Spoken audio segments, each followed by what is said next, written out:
महाराज जी, गुरुदेव भगवान जो महापुरुष जन जीवित रहते हुए भगवत प्राप्ति के अनुभव करते हैं, आपके श्रीमुख से सुना है कि वो जब तक वो जनाना ना चाहें उनको जान नहीं पाते। महाराज जी, कैसे वो महापुरुष जन अपने आप को छुपाते हैं, या महाराज जी वो अपने शरीर में रहते भी हैं, या उनकी क्या स्थिति होती है? जैसे आप हमारे सामने बैठे हो, हम आपके सामने बैठे हैं, तो अपने अपने पवित्र हृदय के अनुसार सबको अनुभव हो रहा है, एक जैसा अनुभव नहीं हो रहा। किसी को संत नजर आ रहे हैं, किसी को भगवान नजर आ रहे हैं, किसी को गुरुदेव नजर आ रहे हैं, किसी को एक बढ़िया व्यक्ति नजर आ रहा है। अलग अलग दृष्टि है जितनी हमारी हृदय की क्षमता है। लेकिन असलियत में हम क्या है, ये तो भगवान जानते हैं या हम जानते हैं। असलियत में हमारी स्थिति क्या है, ये हमारे भगवान जानते हैं, गुरु जी जानते हैं, या हम जानते हैं, और कोई नहीं जानता है। ये जाकी रही भावना जैसी, प्रभु मूरत देखी तिन तैसी। आपकी जितनी स्थिति है उतना ही आप देख पाएंगे। तो हमारी जितनी लेवल है हम उतने ही तो देख पाएंगे। तो महापुरुषों को हम कैसे पहचान सकते हैं? जब तक स्वयं में स्थिति नहीं होगी तब तक हम संतों को बाहरी किसी लक्षण से नहीं पहचान सकते। हो सकता है हम पाखंड को संत मान लें, संतों को पाखंड मान लें। तो अभिनय को हम देख सकते हैं, आंतरिक स्थिति को तो देख नहीं सकते, क्योंकि आंतरिक स्थिति देखने के लिए ज्ञान नेत्र चाहिए, और वो है नहीं। जब तक ज्ञान के नेत्र नहीं होंगे तब तक हम संतों को पहचान नहीं सकते।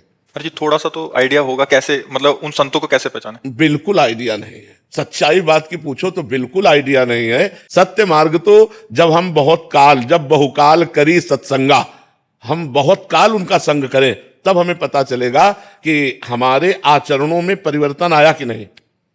फिर भी वो हम अपने से पहचानेंगे।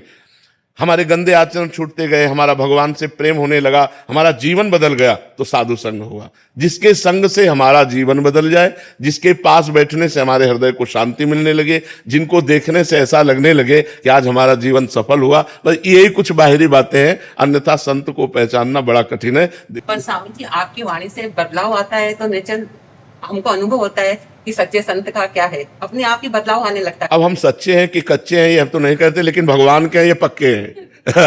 भगवान के सिवा हमारा कोई नहीं, लेकिन भगवान हमारे पक्के हैं, ये इसमें कोई संशय नहीं। भगवान के सिवा हमारा कोई नहीं, उन्हीं के सहारे पूरा बचपन से अभी तक जीवन चला है। अब आगे जितने क्षण जीना है उन्हीं के सहारे जीना है। उन्हें वही है हमारे। हम बचपन से जिसकी खोज में चले थे, हम बस उसी में रहना चाहते हैं, अन्य नहीं। और जितने जुड़े हैं तो केवल भजन, जो हम समाज सेवा कर पावे नहीं, केवल भजन। भजन में लगो, भजन ही सबका कल्याण करेगा, अपना भी और दूसरे का भी।